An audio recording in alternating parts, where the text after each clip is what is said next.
सरफरोशी की तमन्ना अब हमारे दिल में है। देखना है जोर कितना बाजुए का दिल में है। सरफरोशी की तमन्ना अब हमारे दिल में है। वक्त आने पर बता देंगे तुझे आसमां। वक्त आने पर बता देंगे तुझे आसमां। हम अभी से क्या बताएं, क्या हमारे दिल में है। सरफरोशी की तमन्ना अब हमारे दिल में है। याद है ना ये मशहूर तराना, या भूल गए? हमारे राष्ट्रीय आंदोलन के दौरान हमारे क्रांतिकारी जो आंदोलनकारी थे उनके बीच ये मशहूर तराना बहुत ही मशहूर था, बहुत ही प्रसिद्ध था। और ये मशहूर तराना जो अजीमाबादी मशहूर शायर ने लिखा था उसको गाया था राम प्रसाद बिस्मिल ने गोरखपुर की जेल में। इसी मशहूर गज़ल को गाते गाते वो फांसी के फंदों पर झूल गए थे। आज उनका जन्मदिन है। जी हाँ, 11 जून सन 1897 को उत्तर प्रदेश के शाहजहांपुर में माँ का नाम मूला रानी और पिता श्री मुरलीधर जी के यहाँ इस महान क्रांतिकारी सपूत का जन्म हुआ था। बहुआयामी व्यक्तित्व के धनी राम प्रसाद बिस्मिल साहित्यकार थे, कवि थे, गजलकार थे। इसीलिए तो इनको बिस्मिल्लाह कहा गया। ये बहुत बड़े समाजवादी विचारधारा के समर्थक थे। ये इतिहासकार भी थे। इन्होंने मात्र 30 वर्ष की आयु में 11 से अधिक साहित्य लिखा और दुनिया के शायद ये इकलौते ऐसे क्रांतिकारी होंगे जिन्होंने अपने लिखे हुए साहित्य को बेचकर इन्होंने अंग्रेजों से लड़ने के लिए हथियार खरीदने का निर्णय लिया। ये बहुत सारे ऐसे क्रांतिकारी संगठनों से जुड़े, मैनपुरी संघर्ष हो, औरैया संघर्ष हो या मातृदेवी संगठन। राम प्रसाद बिस्मिल अपने जमाने में बहुत ही सक्रिय एक क्रांतिकारी आंदोलनकारी थे। और सबसे बड़ी बात ये थी कि ये उस जमाने में युवा पीढ़ी के आइकन थे जो देश की आज़ादी के लिए मर मिटने के लिए सदैव तैयार रहता था।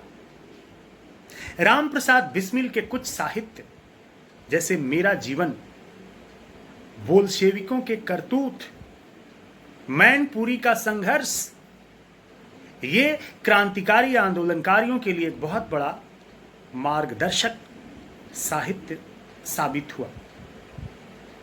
वैसे तो राम प्रसाद बिस्मिल शुरू से ही क्रांतिकारी विचारधारा के थे, लेकिन 1913 में जब लाला हरदयाल ने गदर पार्टी की स्थापना की तो इसके संपर्क में आए थे इनके बड़े भाई परमानंद जी।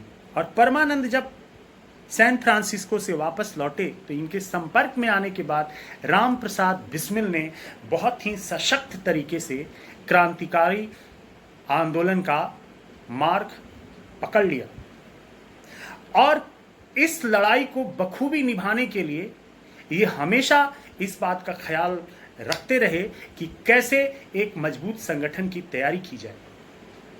ये चंद्रशेखर आजाद के द्वारा स्थापित हिंदुस्तान रिपब्लिकन पार्टी में भी शामिल हुए। और यहीं पे तय हुआ, कहीं से खबर मिली कि एक सरकारी खजाने का जो जखीरा है हथियारों का, वो लखनऊ और कानपुर के बीच एक रेलगाड़ी जा रही है। काकोरी रेलवे स्टेशन के पास 9 अगस्त 1925 को इन महान क्रांतिकारियों ने एक योजना बनाई और इस हथियारों के जखीरे को लूट लिया, क्योंकि इनको तो उन गोरी सरकार के अत्याचारी कर्मचारियों को चुन चुन कर मारना था जिन्होंने भारतीय लोगों के हितों को हत किया था। लेकिन दुर्भाग्य से राम प्रसाद बिस्मिल पकड़े गए, अपने साथियों के साथ इनको फांसी की सजा मुकर्रर हो गई। पहले ये लखनऊ सेंट्रल जेल के बैरक नंबर 11 में रहे, फिर बाद में इनको गोरखपुर जेल में शिफ्ट किया गया। एक दिन इनकी मां इनसे जेल में मिलने गई और राम प्रसाद बिस्मिल अपनी मां को देखकर फूट फूट कर रोने लगे। मां ने कहा, राम प्रसाद बिस्मिल बेटा, अगर तुम्हें इस तरह फुट फुट कर रोना ही था, तुमको फांसी पर इस तरीके से झूलने में डर लग रहा था, तो तुमने ये क्रांति का रास्ता चुना ही क्यों? तुम फांसी के फंदे पर झूलकर अपने इस शरीर को तो समाप्त कर लोगे, लेकिन आत्मा तुम्हें हमेशा तुझे असंतुष्ट करती रहेगी। इसलिए बेटा, अगर तुम्हें फांसी के फंदे पे झूलना है तो जा, हंसते हंसते फांसी के फंदे पे झूल जा। ऐसे मां को हम नमन करते हैं, ऐसे सपूतों को जिन्होंने जन्म दिया और नई पीढ़ी को अपने देश के आजादी के लिए, संघर्ष के लिए, बलि बेदी पर मिटने के लिए प्रेरित किया। लेकिन अंत में 19 दिसंबर 1927 ईस्वी को गोरखपुर जेल में राम प्रसाद बिस्मिल को फांसी की सजा दे दी गई। ऐसे महान सपूत को आज हम भुला बैठे हैं। आज तो सत्ता का सुख पाने वाले हमेशा याद किए जाते हैं। कुछ चंद राष्ट्रीय आंदोलन के नेताओं को छोड़कर ऐसे बहुत सारे हमारे आजादी के दीवाने थे जिसे हम शायद भूलते जा रहे हैं। इसी को याद करने के लिए भारत सरकार ने इस वर्ष को, जो कि हमारा डायमंड जुबली ईयर है, this is the diamond jubilee year of getting independence, तो इस एपिसोड में हमने राम प्रसाद बिस्मिल को आज याद किया, क्योंकि आज उनका जन्मदिन है।